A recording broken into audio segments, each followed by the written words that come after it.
Alright, yes, can you put it over into the back there? You ordered it in the back, yeah.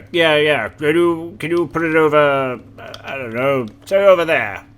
Not right there, what at them? No, not at them, behind them. You want me to put the wardrobe behind them? Yes, stop questioning me. And go. No, alright then, bluff. Hi folks, hello. Right, I best get on with it. Yes, you should. Right, sorry. Hello, everyone. I'm back. Kind of. Still getting the house all sorted. As you can see, we don't have the black screen up, so you can kind of see that I'm recording in a box. My webcam doesn't allow me to do full screen, you see. And, it's kind of a good thing, because at least then you don't get to see the guy shoving his hand up my butt. That's this guy over here, isn't it? Hey, it's you. Answer me. Answer me when I'm talking to you. But it's exciting times, because we've had our first pull of the world of many things. The first pull, you say? Yes, the first pull. The first pull. I'm moving my hand up to talk when really I should move it down. Yeah, that's the error of puppetry, you see. Yeah, I've noticed that. Trying to do it with the left hand is pretty difficult. You realize you're breaking the fourth wall here. Am I? Hello? Oh yeah, I see you. Hello. Hello. It's difficult to wave. I know, because you're waving with your little finger. My little finger? No, I'm waving with my hand. Oh yeah, sorry. Now I'm breaking the fourth wall.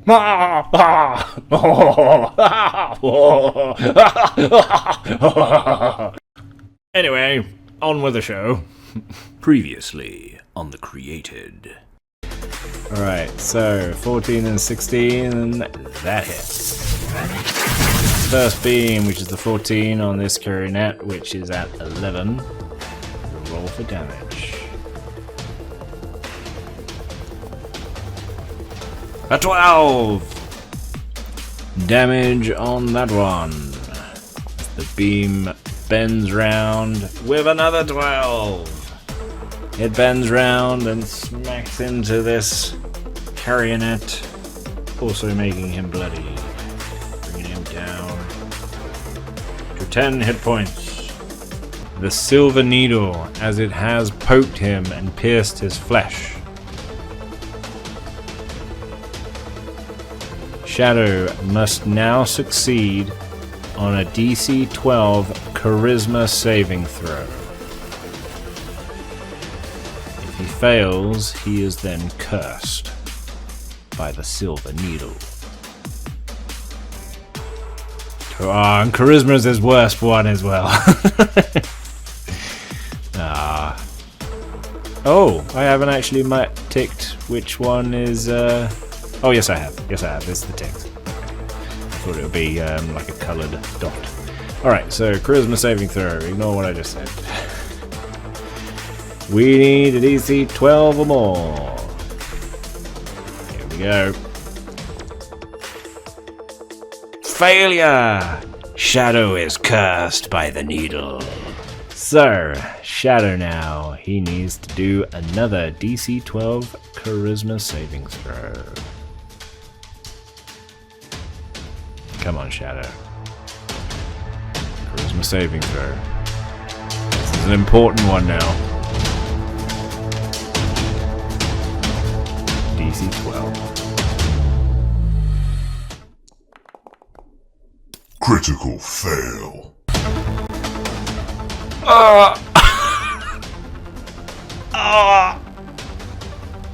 Shadow! Oh, now we need to do another forfeit.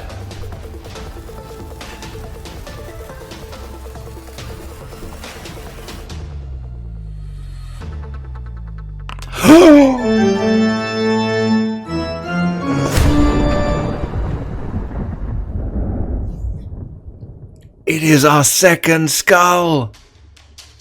It's the second skull! Oh my god! Alright, here it is.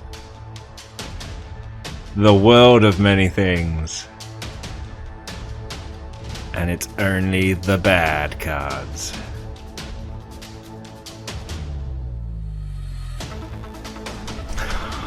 My god. Here we go.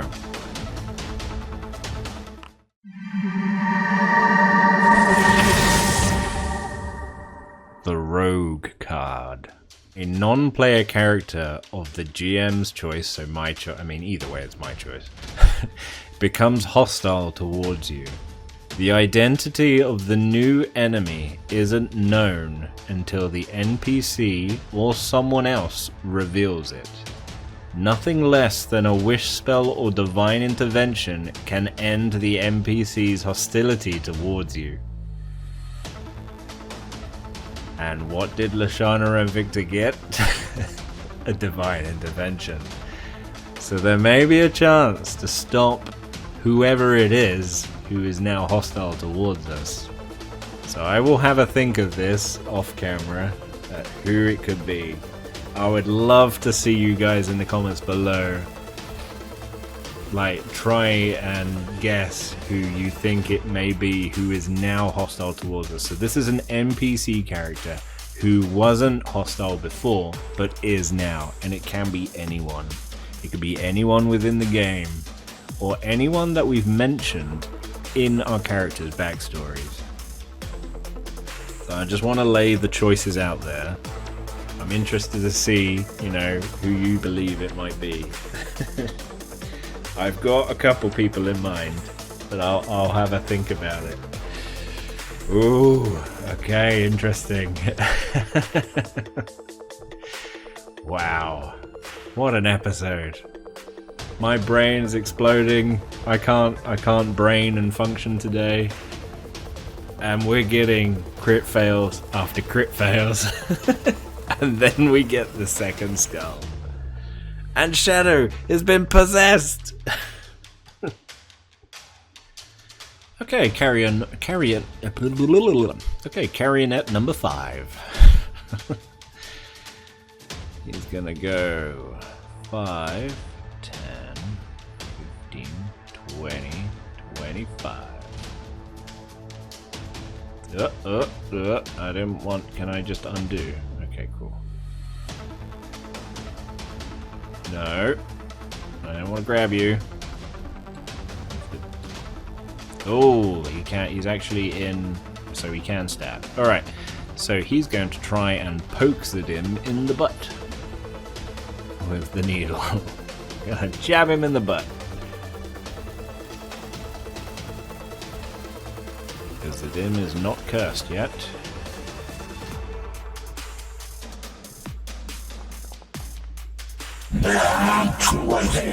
What is happening? What is happening? What is happening? Oh dear. Alright. It's 7 damage overall. Character sheet. This is a big old stab in the butt. Like the needle goes in deep. And it burns at him. It's not a great feeling. That's actually 15, yes. So Dim's now down to 15 hit points and he is cursed. So Dim now surrounded as well. It is going to be his turn now. Okay, Zidim surrounded. He can't use his ability of turning to mist and moving away. And I can reveal now that we're using him. The spell he kept using, which turned him to mist and traveling around, was Misty Step. The first time he used his ability, though, it wasn't Misty Step that he used. It was a different ability that he had. Yes, because he is a mist traveler. You can traverse the mists without the need of a mist talisman, so long as you know the domain's name. You cannot bypass domain borders closed by a Dark Lord's will. So if you remember, in one of the earlier episodes, when he was caught by the entity, he managed to speak the words Odier, and with that, the mists took him to Odier. But he can't do that now, because he blew up all his mana. I mean, he would have actually, thinking about it, he wouldn't have had any spell slots after that anyway, because he missed a step away from Victor and Lashana, so all he had was one spell slot for the Witch Bolt. Ah, so there you go. Either way, he would have had no spell slots, so I kind of feel a little bit better now that we rolled that bad result in the forfeit. It was kind of a nice one, I guess. It was being friendly to Zedim. Even Foundry feels sorry for him. Alright, so what he's going to do... He's going to grab his spear, seeing that he's surrounded. And as he does, he brings his spear back, ready to stab at the carionet in front of him. The wounded one is the one in front of Shadow. So he is stabbing at this carionet here. And he is going to cast the cantrip Green Flame Blade as his spear begins to ignite in green fire. That is worded in such a weird way. I think what it's trying to say is that if I hit the target, then he takes the spear's damage and he burns. Then fire leaps from the first target onto the second target, which then burns the second target as well. He doesn't obviously take the spear attack though. It's just the first target. I think that's what it's trying to say, but it from first glance it sounds like I stab the first target and then the second target burns and then the second target burns. So I'm like, what? He burns twice? What? What do you mean? So I think they both burn. I think that's what he's trying to say, so that's what we're gonna do. Attack. You are exhausted, but it's not putting disadvantage on your attacks though, is it? I just need to double check this before I even make further mistakes. Exhaustion. Disadvantage on ability checks, yes. Attack rolls is 3, yes. You're on 2, aren't you? Yes. Okay, so he's not getting disadvantage on attack rolls. Just needed to clarify that. Alright. Let's move the character sheet to one side. Try and get it so you can still see the characters. Come on, Zedim. Come on, Zedim. No more critical fails, please. Get a nat 20. Oh yeah, the nat 20 from the creature. Alright. Hold fire, Zedim. Hold fire. I did say that they don't get rewards for it though. But yeah, the creature jabs Zedim in the butt. And like in Tom and Jerry, Zedim holds his butt and he kind of jumps up and does like Tom scream.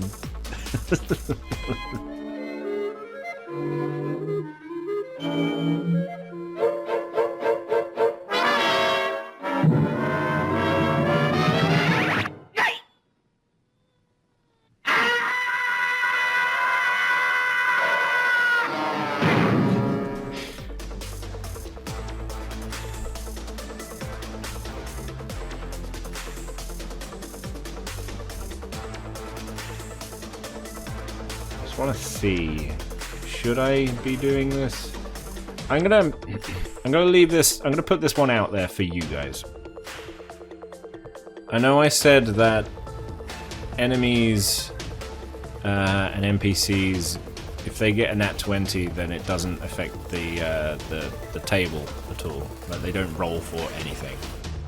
I'm gonna leave it up to you guys, because I want you guys to also influence the story in many different ways. If you believe that creatures and NPCs should get benefits from nat 20s, from the nat 20 forfeit table, which basically means they get blesses and they get good things happen to them, which essentially makes creatures stronger. It could make funny scenarios with NPCs maybe, who knows. If you believe that should now happen, then like this video. If I get, let's say, 10 likes, I'm going to say 10 likes, because I noticed that with each of these videos I have about 30 people watching. So just 10 likes out of the 30 people who watch. If you agree and believe that creatures and NPCs should benefit from nat 20 forfeit tables, and if we hit 10 likes, then that will become a thing. Right. But as of right now, I'm sticking to what I had said before, that they don't get a benefit. Okay, so Zadim, attacking the Carinet in front of you.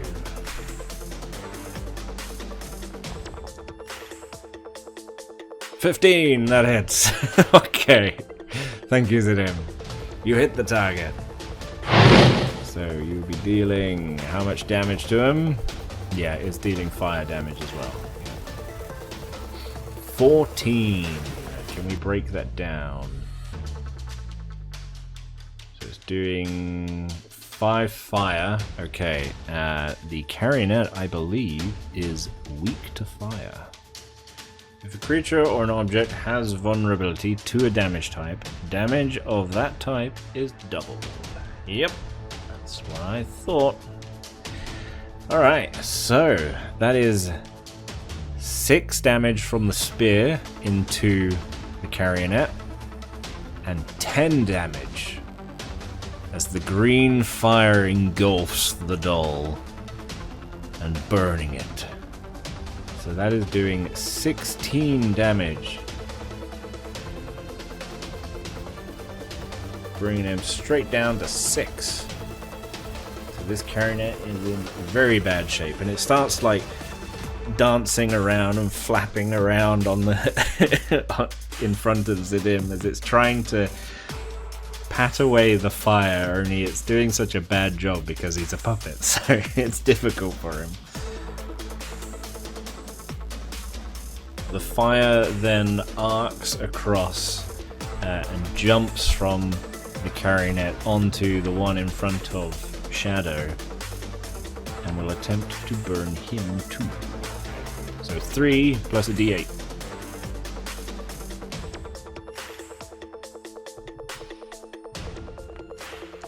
It deals... that was almost a 6. 7 to the other one.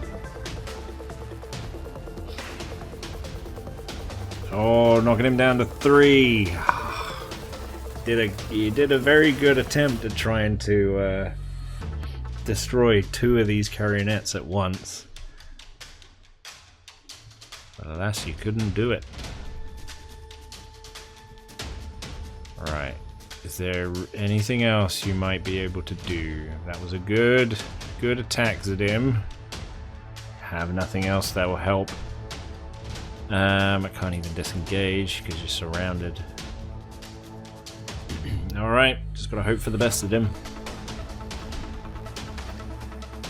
Carionet's turn. And we know exactly what's happening. Shadow. Oracle, will the Carionet begin controlling Shadow's body in this turn? No. Okay, so he's still standing there just staring in front of him. Eyes still rolled back to the back of his head. Actually, no, his eyes would be kind of back down, normal, but they're glazed over. They're like, it's almost like glass eyes. as he just stands staring, not moving. These Carionet dolls are moving around him. The Carionet dolls are now ignoring him entirely. They're not interested in him at all. They've now all turned to focus at Zedim. As Shadow does nothing, stands there now. Carionet. And where Shadow has taken the form of the Carionet, he hasn't become conscious yet. It takes an hour for him to become conscious in his new puppet body. So, the lifeless doll is just lying on the floor. Okay, Carionet number 2, which is the one by Shadow. He's taking a lot of fire damage. He doesn't continuously burn though. It's not a flame that just sits on them, sadly enough. The Carionet will attempt to possess Zedim. All 3 Carionets at this point are they've lowered their needles down, and they're almost in like a trance, each of these Carionets that are around Zedim. They're not now actively trying to attack him, as Zedim sees them now trying to possess him. Zedim has to make 3 saving throws to avoid being possessed. 3. He needs to get 12 or more on a charisma saving throw, or Zedim is possessed. But charisma is very good for him. Oh, this is interesting. Okay. It's a saving throw. You're at 2. You're getting disadvantage on ability checks, but not saving throws. Roll 1. Ah, come on. He fails the first roll. You couldn't make it dramatic. You couldn't make it like he succeeds twice and then fails, could you? No, just straight away. Fail. Just stop. Zedim, just stop. You need a break. Have a doll's body for a bit. Maybe that will allow you to sleep and get some rest. Frick's sake. Alright, well. Much like with Shadow, the doll begins to convulse as the thread binds with Zedim's butt. The thread that's coming out of Zedim's butthole. Zedim then lowering his arms as much as he's trying to fight against it, his vision slowly dwindling. Let's try and make this more dramatic. As Zedim is now possessed. Shadow, please. What's happening?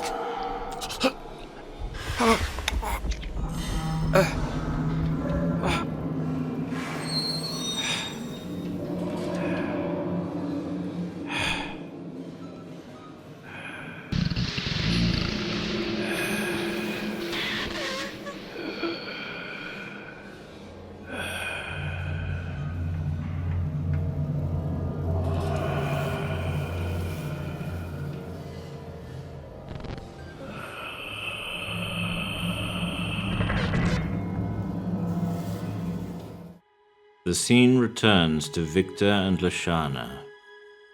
Victor is seen exiting a hallway through a set of double doors, opening up into the reception hall of the police station. 2 rows of chairs line up facing each other down the middle of the hall with a clear passage dividing them. The reception desk is as empty as the hall he now stands in. Wisps of mist creep in from outside, underneath the front door to the station. A woman with long hair and a flowing dress stands in the middle of the aisle with her back towards Victor. Lashana, are you alright? The woman slowly turns around. With Victor's dark vision, he cannot see color, but her eyes gleam like cat's eyes as she faces Victor. She appears to have hold of something very large, wriggling around as she struggles to hold it in place. Victor, look who I found creeping through the halls. What was once unclear, blurred, seems to reveal itself. Grappled by the woman is what looks to be a holy man, only his attire seems different. A higher rank, maybe? No matter what clothing he wears, Victor knows all too well who it is. Father? But how? Now do a history check. DC of 13.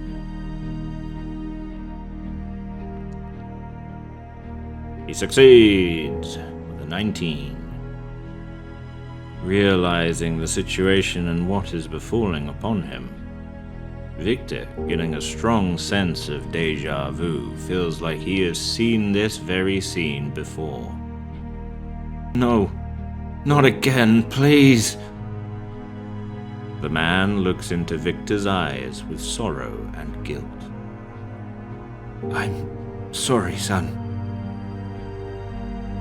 Victor quickly looks away as his screams of pain fill the room. Chairs are thrown around as she brutally beats and tears into the man. Tears stream down Victor's face as the room falls silent. A warm breath rolls across Victor's neck. Come, Victor. We don't want it to go cold. Victor instinctively spins around after hearing her voice directly beside him. As he does, the lights to the police station return, Victor flailing his arms to bat away his mother who stood before him. Whoa, easy, Victor! Calm down, it's me, Lashana. Lashana? Victor, confused and freaked out, frantically scans the room holding his head. Sure enough, the chairs are back in their rightful places, and Lashana stands beside him, trying to calm him down. Aldo and the homeless man sit to one side, acting like nothing had happened. Wait, but my mother, what?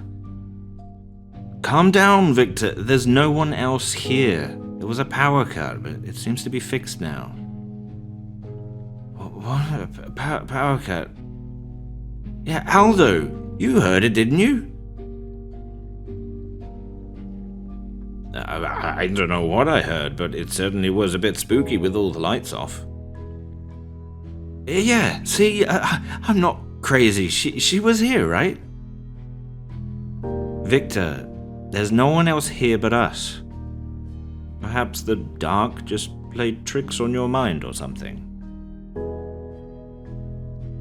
Victor, increasingly confused, begins to assess what just transpired, scanning his mind with more questions than answers. His breath begins to settle as he gets a grip of his nerves. With the 19 in history, Victor does know that whatever happened directly in front of him, physically, it happened exactly the same way as it did when he was a kid. Look, it's pretty clear this town gets creepy at night, but it's nothing to worry about. I say we all find a cell for the night, get some rest. By morning the mist should be gone and it will be a nice sunny day again, yeah? Knowing my luck, I probably won't be able to sleep, so I'll keep watch if need be. Aldo, what time does your works do finish? Well, they usually run until late in the night, and by then they would all go straight home, so we likely won't see anyone until morning anyway. Okay, great. Pass me the keys then. I'll make sure the doors are locked. Hey, sir. Lashana, now looking at the homeless man. You don't mind sleeping here tonight, do you? It beats sleeping in a gutter. Okay, great. If you're hungry, there's bound to be a canteen here you can rummage, and no doubt you'll find some showers too. And please, go have a wash, you stink. Yes, ma'am. He walks up and whispers in Aldo's ear. Yeah, I like a woman who takes charge. Aldo seems disgusted by his remark. Either that or the severe halitosis on his breath. The group head down the halls as Aldo shows them to their cells. Lashana stays behind and locks the main doors, resting her naginata to one side before finding a chair and holding her forehead, letting out a big yawn.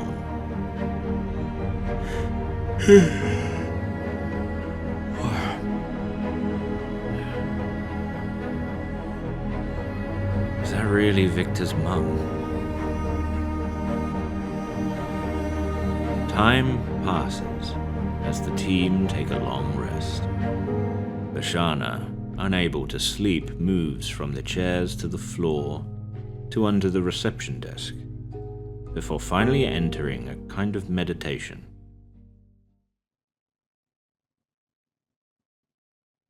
She begins to hear footsteps. Something heavy leans on the reception desk just above her. She can't move. Her body appears to be paralyzed. Where are you, little dreamer?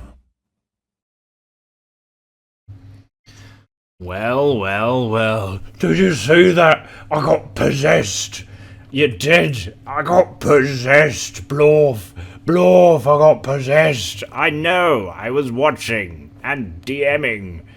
You're the GM? I thought it was this guy. No, it's me. Why does everyone keep taking the credit? Why? Maybe because you're a puppet? Yes, I think you're right about that. Well, I'm gonna go poop. I don't think the people want to know that. Too bad. Well, as he goes poops, thank you everyone for watching, and stay tuned for the next exciting episode of D&D Solo Knights, The Created. The Rogue card has been pulled, which means an NPC or character... Ugh. Just try that again. Mentioning the Rogue card, take 2. The Rogue card has been pulled, which means an NPC or character that the party has met will now come after them, seeking vengeance, seeking death. Death. Now, comment below who you believe it might be. Could it be Giselle? Was that the girl's name? Could it be Knuckles? Could it be the dead father? Could it be the bartender? Could it be the old lady? What about the old lady? Oh yes, it could be the old lady. Who knows? Just comment below. Did you wipe? No. Well then go wipe, you disgusting badger. Hey, who you calling disgusting, eh? Hey? Who you calling disgusting? I'm calling you disgusting, you disgusting badger. You didn't wipe your bum. Yeah, I suppose I'll give you that. Well, anyway, enough of this nonsense. See you next episode. Bye-bye. Notice how we can't say bye at the same time. Yeah, I noticed that. It's a bit weird, isn't it? Well, anyway. See you later. Choose a hand to wave with. I'm trying. Bye-bye. You're kind of just doing circles. Well, you try waving. I can't. My arms are limp. I can't move my arms. I have to just wiggle. Well, then wiggle then. How's that? That's very good. Right. Bye-bye. See you next episode. You were just miming then, weren't you? Yes.